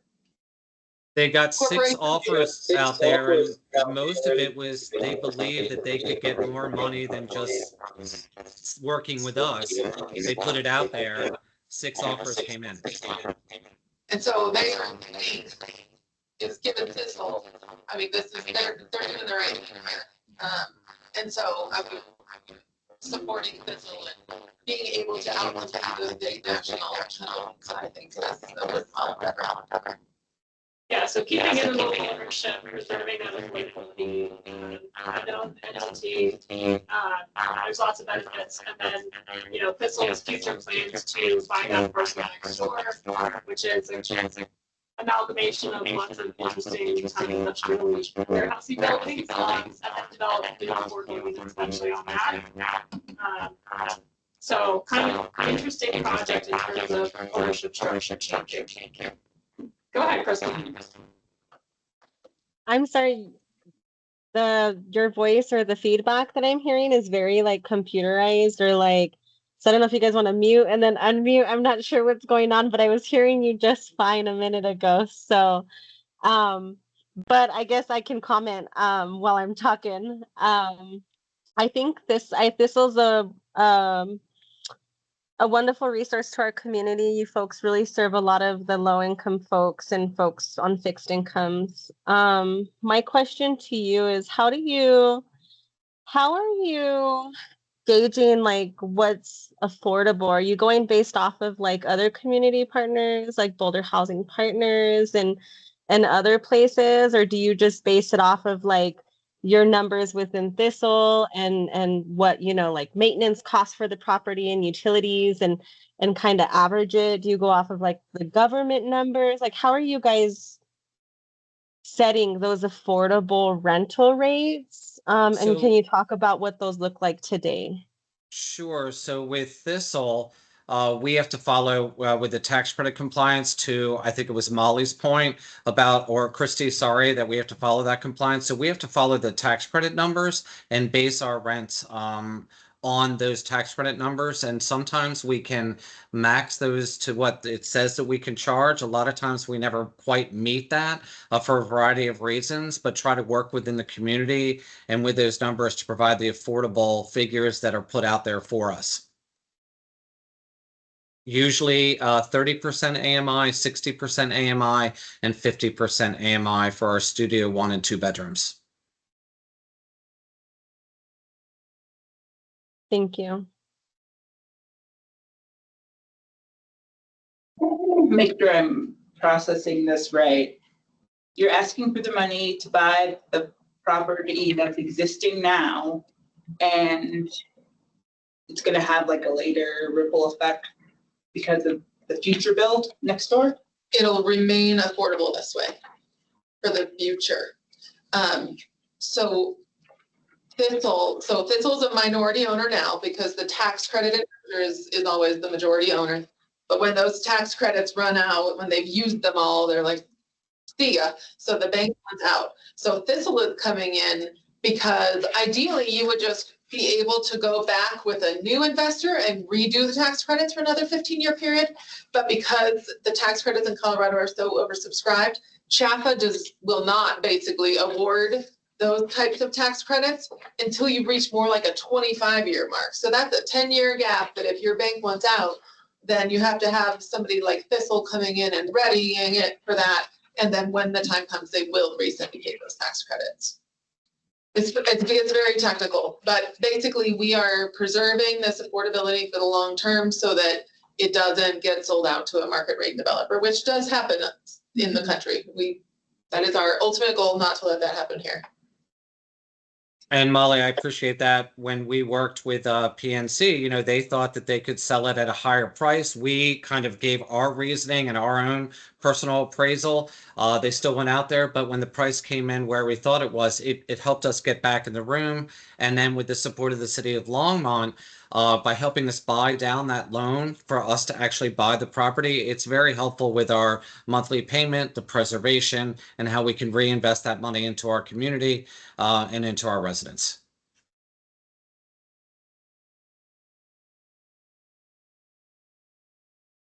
So staff is recommending the full $600,000 funding request, and it would be, we would work with Paul on how to get the money in time and make it work for the acquisition of the property. And that would be, so this project also received an award last year. If we matching the same terms, it would be at 1% interest. Do we have any additional questions? All right, do I have a motion to approve the staff recommendation at, you said $600,000, is that correct? For Thistle? Okay, I have a motion. Housing now. Do I have a second? Mark, second. It got seconded. Martha seconded. No, he's. Or Robert. I just commented. I'll raise my hand. Oh, and Crystal froze. Did she freeze? Yeah. Yeah, Crystal's frozen. Let's give her a second to see if she. If she can thaw Yay or out. nay, if you can't freeze. Yeah. Yeah, it's fun to have a new construction and a preservation project. Well, Very we're technical. waiting on Crystal. If I could just add, as somebody who used to work for a city, I cannot tell you, City of Asheville, North Carolina, I can't tell you how great it is that when this all was happening, that, you know, reaching out to Christy and Molly and that partnership is just like, it's so key to be like, hey, this is happening, putting it in their radar. And it's just great to walk through that process. And I'm super, super grateful for that type of partnership. I'm sure Molly regrets giving me her cell phone at this point, but it's just very, it's often unusual. So you guys have a great team at the City of Asheville, or sorry, the City of Longmont.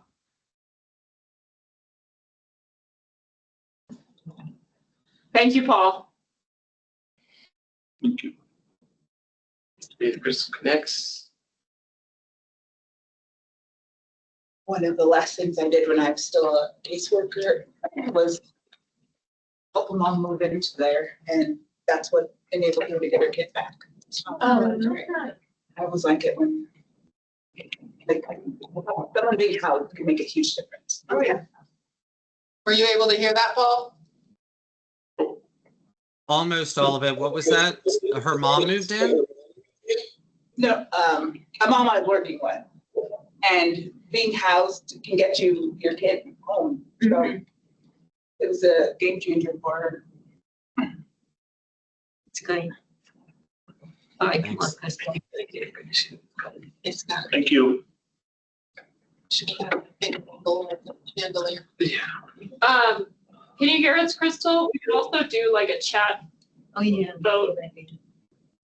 I can hear you. Did we, I'm sorry about Yeah. that. Do we still need to vote? Yes. Yeah. Yes. Okay, sorry, I didn't know if like we ended up doing the whole vote. Okay, so do I have a motion to approve the $600,000 for this one? Yes. Okay, Yes, Kathy motion, Rob seconded. Okay, everybody seconded, and then I approve. I'm in favor. There we go. Okay. Thank you. Thank you, Paul. Thank you all very much. Have a good night. Take care. Okay, so this, that's the end of the applicant presentations, and then I just wanted to talk about our last application, and I appreciate Melanie from Upwards has been on, and she was our last applicant. So Upwards, they have a technical assistance program for child care providers called the Boost program. They applied last year as well for CDBG funding, and last year we did not recommend them for funding, and we're doing the same this year. So I just kind of wanted to explain why and give the board an opportunity to ask Melanie questions because she is on. I do want to start by saying Melanie put together a really thorough and well-written application, so I appreciate that. Basically, our main concerns with this program is that human services staff, we met with some of Christina's staff, and they felt like it was duplicative and a little bit overlapping of local efforts to provide child care providers with technical assistance. There's a few programs right now in Longmont doing that, and overall, staff thought that it might add kind of confusion to the landscape to bring in a, third-party private company that maybe doesn't know the landscape as well as the local providers, when those efforts have been going on. Also, this is an eligible activity for federal CDBG funding, but it is classified as like a workforce development activity because the beneficiaries that we would report to HUD is actually job creation. And that is not as high of a priority in our CDBG funding compared to housing projects. So those were the main two reasons. Do you want to add anything to this, Christina? Over the last, over the last 20 years, the city has done a lot of coordination with local partners around building early childhood capacity and training efforts, partnerships with Front Range Community Foundation, partnerships with Boulder County Early Childhood Council, and really looked at kind of the need. We created a dashboard that really speaks to where we want to build capacity in areas where there's childcare deserts. And so it's a very coordinated approach. We know that 62% of the children who are in care are in friend, family, neighbor care. And we really have, based on council direction, have looked at how we can build that capacity at a local level. We know kind of the nuances and really the issues that are going on at a local level, and the city does fund that work. Thank you. So yeah, I wanted to invite Melanie to be on in case the board had questions, but just since we are not recommending funding, I wanted to be respectful for time and not have her do a whole presentation. But the board, yeah, if you have any questions about kind of our decision, feel free to go ahead, Crystal. Yeah, sorry. Could you give us an overview of your program? Yeah, thank you. I would be happy to. So just for reference, Upwards represents over 250 micro enterprise childcare providers nationwide, and we really focus on family childcare providers like in-home daycares for a number of reasons. As I'm sure many of you are aware, they tend to be the more affordable and accessible options for working families, especially families that have non-traditional hours. And so the goal of the Boost program is really to bolster the in-home daycares, although we are, as I mentioned to Christy, developing a program more for FFNs or helping folks get licensed, but that really gives them the digital tools that they need to streamline all the administrative side of running their in-home childcare facility.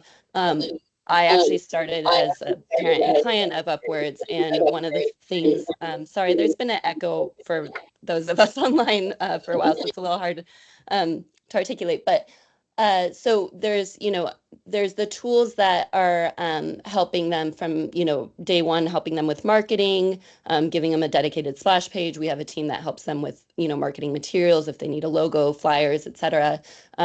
Finances. We have this really robust curriculum database that can be tailored towards the cultural and learning preferences of the kids. And that's what I was starting to say as a parent was like most important to me. The Upwards mission is really not just to expand access to affordable care, but also improve the quality and inclusivity of care. So there's benefits to being a tech-driven company. On the inclusivity front, there's translation services so that the parents and the providers can communicate in their preferred primary language. But to answer your question, like that digital component, it's just one prong that will be a very sustainable aspect of the program, because well after the 12 months, they will have continued free access to that platform. But what the CDBG funding would be going to support is actually the Boost team, who are like the boots on the ground. These are EC specialists, early child, education specialists who have their own lived experience of running successful daycares, come out of Head Start programs, so forth. And they've designed this boost curriculum of tried and true best practices to running a successful daycare. But the key of it is really that they'll meet one-on-one with the providers, create a custom action plan that helps the providers get to their own personal business goals.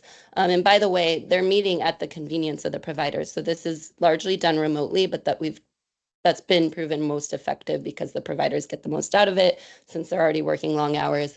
And so through that one-on-one guidance and mentorship over the course of the year, the projected outcomes, aside from them hitting their most, their personal goals, which is really the most important, but in terms of our contractual goals, the projected outcomes are that they'll increase revenue. They will expand capacity. One way that they can expand capacity is by bringing on a teaching assistant, and Upwards has actually offered a stipend to help offset that financial burden of bringing on a teaching assistant. And in doing so, they can, that they can chip away at that capacity gap. That's also, I mentioned, our supply building program where, launching it, well, it was actually at the core of how Upward started, but that we're reintroducing. And that, those teaching assistants will get the same benefits of the Boost program so that if they want to go and open their own licensed childcare facility, they'll have the tools that they can do so. So really sustainability is at the core of it. We're talking about uncertainty of the future of this funding source. We are all cautiously optimistic, but that said, the benefit of this program is that should we not receive funding in the future, that it will have a long lasting impact and positive ripple effect throughout the community. Because just, again, even from an improved quality perspective, all of the families who are being served by these childcare facilities will have an improved experience as well. So sorry, that's No, it's okay. It's a multifaceted program, and we have a lot of ambitious goals. But I will say that while we're new to Longmont, I mean, we're a nationwide company, so we have no headquarters. We all work all over the country, but we will be starting the program in Greeley, Colorado soon, and so we will have a bit more like a more local case study to share with you, but I can speak to the other 20 cities and counties we've launched the program, and the projected outcomes that are in our application are very conservative. We not only meet but exceed them, and faster with every partnership. And I just wanted to correct one point just from a CDBG perspective. Mentioned earlier is we actually, while there's the job creation component as a projected outcome, we typically, our partner cities and counties choose to set this up as a microenterprise technical assistance program, which is less rigorous than monitoring a job creation program. So I just wanted to clarify that more on, the human services team perspective, that we do try to make that part in terms of the reporting and compliance as easy as possible. So I know I hear that there's a lot of other, I hear the comment about duplicative services, and I just want to say that when you have such a large capacity gap of over 3,500 kids who wouldn't have access to licensed care, and that's conservative because that's just looking at kids under the age of 6, even though these daycares help with kids up to the age of 13 with before and after school care, that the more solutions, the better, right? Like we all need to be working together to tackle this because, it's unfortunately a very, very big need. So. Thank you. What is So they requested $88,000 of CDBG for 2025. Again, we don't have our 2025 allocation yet, but we assume it's going to be similar to our allocation last year. And since we are not recommending funding for the program, that $88,000 would go towards our housing rehabilitation program. I do want to just throw in there, it's totally scalable. So if you all did feel compelled to launch a pilot program, there is no minimum. That we typically, The smaller partnerships, we typically still focus on 6 providers, which would be 48,000, but that's not a hard minimum. It's just below 6 providers. We would have to adjust the estimated teaching assistant positions because we're not franchising these daycares. If they choose that not hiring on a teaching assistant isn't the best path, then that's their, we just want to give them all the information they need to make that educated decision. But even so, with our smaller partnerships with 5 or 6 providers, they typically exceed that projected outcome in any case. So I just want to throw that out there. I have one more question. You stated that you're starting this program or a pilot program in Greeley.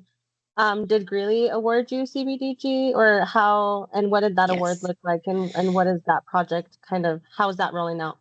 That project, they did award us. So all of the boost, so far, almost all of our boost partnerships have been with the help of CDBG funding. So we're really well versed in all the requirements. Greeley, it is through CDBG. It was for $216,000. Because of, we're basically going to find out in a week what the firm allocation is from HUD, and they couldn't execute any contracts before knowing that firm allocation. So as with many other municipalities, we've kind of been in a standstill until they get those firm numbers, then we can execute the contract and move forward. But it's already been approved and already, we've already had the subrecipient meetings and everything. So. Okay, thank you. I think, Crystal, what I would add is on the human services side, our return on investment and the money that we're spending, we fund Early Childhood Council of Boulder County at $36,546. And they provide, They're going to provide. they're going to provide this year, provide coaching to 20 childcare centers and family home providers. So the return on investment in terms of the funds out of human services looks pretty different. So I'd like to. I do want to say, with our application, with our application, we focus on direct beneficiaries because that's who we track with CDBG funding. But I will say that, the indirect beneficiaries are all the families we serve. How Upward's business model is we offer childcare benefits to private employers like Amazon and U.S. military members through the Department of Defense. So for us, really helping families find care that suits their unique needs, including emergency, last minute care requests. We've gotten exceptionally good at helping find those find care that suits those families' needs within 24 hours. So the families in the community would have free access to the program too. So in terms of ROI, I will say that it seems higher when you just focus on the direct beneficiaries, but the actual impact will be much bigger than what is illustrated in the application. Is there a reason why we're pulling this, or you're applying for CBDG and not our competitive awards that we put out for this area? Is there a reason, Steph? It's a for-profit company. Our human services funding is nonprofit funding. Yeah, so under HUD, we're eligible because it's an economic development program. So it kind of hits 2 birds with 1 stone and addresses a lot of human services needs, but is an economic development program that's really just geared towards getting these, I'll say women because they're mostly women providers, but out of the low to moderate income bracket and empowering them to be successful long term. I would encourage you to come back when you have data from Greeley. Sure. I'd be interested in that. Yeah, I'd love that. And I'd love to continue the conversation about the supply building work that we're doing as well. Yeah, thank you. I'm curious, do we have to vote on this today? Because I would just like a little bit more data, and I hear what you're saying about what did you call it, the childhood council or something council. Being a resource navigator, I don't see this type of service really offered in our community. And I hear that they're starting to vamp something up. So I would love to learn about what they're doing and then look at what you guys are doing before I can make a decision. Could we push this to next month's agenda? We need a recommendation in order to incorporate it for our city council packet in June. We could go forward and say that the board could not come to a funding decision if that's where you all land by voting. Yeah, I think the timing is our challenge because we have to go to the board. I'm sorry, who am I talking to? City Council on June 17th to meet our HUD deadlines, which means we have to have the packet prepared basically right at and after the June Human Services, beforehand. Thank you, HHSAB meeting in early June. So what we plan to bring back in June is the full package. Okay, here you all made these recommendations at the May meeting. Here's what it looks like and what's getting presented to council.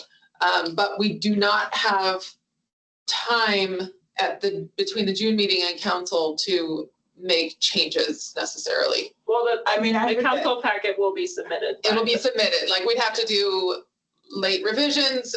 I'm okay with doing that if it's more something technical in the packet or adding, basically, I'm not super comfortable doing that on a recommendation to fund or not, because that would change all of the numbers in our, it would trickle down.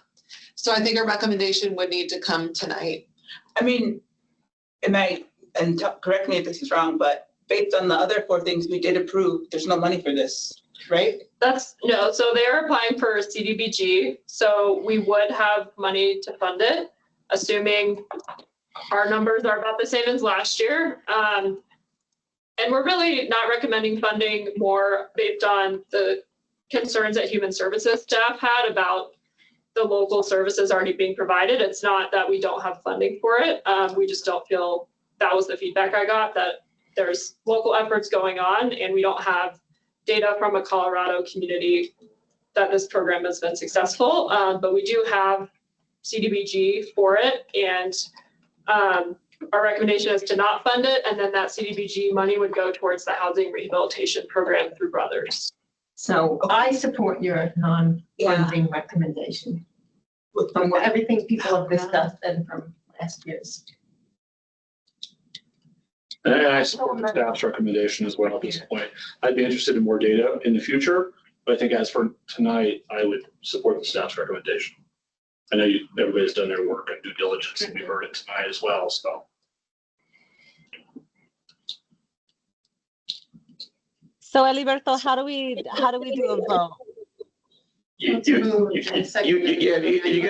a motion to follow staff, and then you just vote. And if you have a motion in a second, then you all vote. All right, so I'm motioning again to follow the staff recommendation. I'll second. Okay, all in favor? Who's got all against? There you go.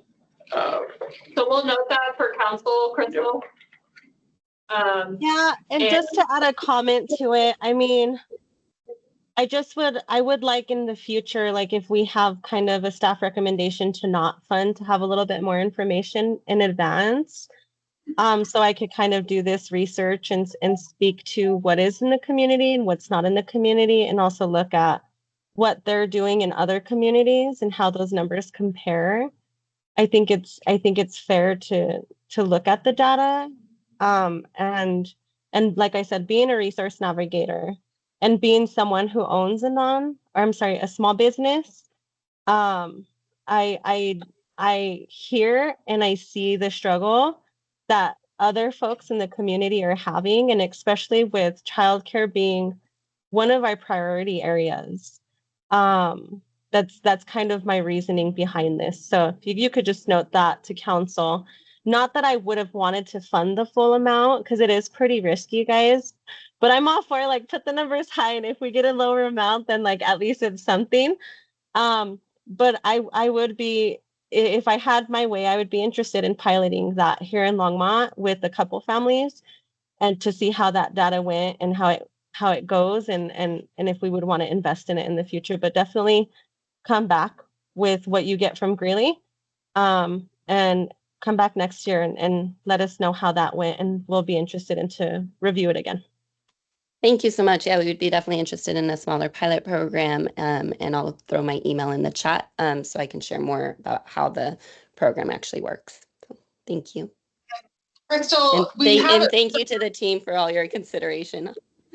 Thank you, Melanie. Melanie. Yeah, thank you for your time. And Thank you. like I said, Thank Melanie you. put together a really thorough application, so appreciate your time and understanding and happy to continue conversations. Great, thank you. So Crystal, we have a summary of the application in your packet, but I think what we could commit to do is, especially if we're recommending not funding, we could attach the full application so that you'll have all the data that we have next time. Yeah, the more information, the better. Especially since these meetings are like really fast paced and the decisions that we're making are pretty big. I'd love to have more information in advance. And I know that I had shared that before, but so I probably sound like a broken record. So we're at time, but what I'd like to do, I'll do the site visit report in June. I sent you the agency scoring.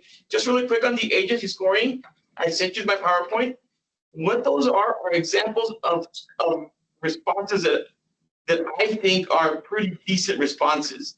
And I'm happy to talk to anybody one-on-one about those, what I shared with you in that PowerPoint as we get closer to scoring. But what I shared with you was those answers that, hey, this really answers a question. And if I was scoring it, I don't score those, by the way, but if I was scoring it, I'd probably score it higher than lower. So that's what I shared with you in all of in my PowerPoint. But what I would like to do tonight, because Crystal's here and we have quorum, is at least approve the minutes from the April 10th meeting and the April 19th meeting. So can we do that? So I wasn't here for the 19th. No, you were here for the 19th. The Saturday meeting. The Saturday meeting. Oh, yeah. You may not be here for the April 10th, and that's fine. We can vote without you, but yeah. Alrighty, do I have a motion, or first, do we have any corrections to are we approving the agenda, right, Aliberto? Yeah, so let's start with April 10th and then let's April 19th. Okay, sorry, it's a little like staticky. Do we have any corrections to the agenda for April 10th? All right, I don't see any corrections. Do we have a motion to approve the agenda from April 10th?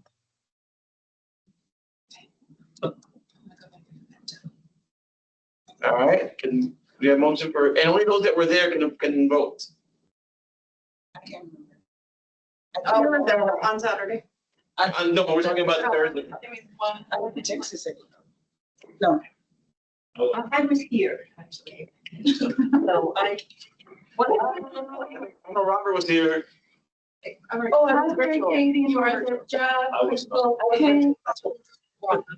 The only one absent, Mark. So the rest of you can vote. The rest of Okay. I Cast a motion. approve. I'm a motion, Okay. yes. I'm a big motioner. Do I have a second? Yeah, do you need a second? Second. All right, there we go. All in favor? Yay. So those four can vote it. All right, now we can do the 19th. Thank you. Good night, everybody. Take your kids' bed. That's Do I the have a Saturday. motion, or do we have any corrections to the agenda for the 19th? April 19th? No corrections? Do I have a motion to approve that agenda? Oh, I don't even know. I'm motioning again. Passing motions. Do we have a second? Give a second, right here. I mean, the Okay. information we have now, like, half that meeting could have not happened. About All in favor? Favor. for other years. Yeah. But the big decisions were the ones that we made about the percentages, right? So, yeah, the rest of the stuff is, Yeah. but it's the decisions that we want to capture. Because that's what I got to present to council. I think it passes. Okay. Thank you all. That's the only thing. The rest of the stuff, I will, again, individually, you can reach out to me. Yeah, those are the answers I think, hey, these answers really make good sense to me. I would score them higher than lower. But yeah, happy to talk to anybody about this and go over it with you all. And then Mark and I, we'll do a site visit report in June. We actually went to Imagine, and it was really cool. But, I went to Imagine. Sorry, I went to Imagine, and that was really interesting. I like that we have the bucket for the money this year. Yeah. Because I that really will help. Yes, it'll at least give direction. Yeah. It's concrete direction. You all decided that. So. Okay. So now we just need a motion to, like, other business, any other business? Any other business? I just want No, to say thank thank you.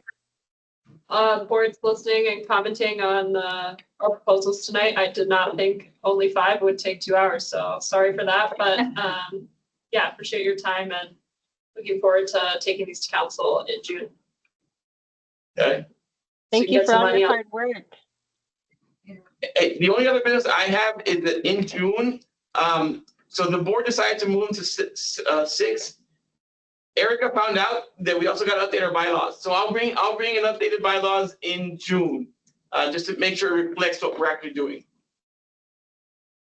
So that's it. That's all I had. Any other business? All right, do I have a motion to adjourn? So moved. All in favor? Have a good one. You dead I'm dead tired. You made 15 hours. He was here like, Oh my gosh. yeah, she was My eyes hurt. she was doing her city staff. Oh my.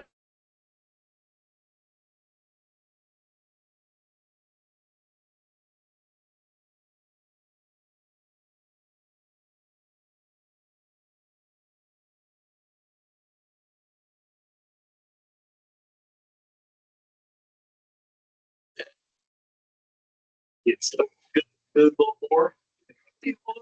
Yeah. Yeah. Yeah, there you go.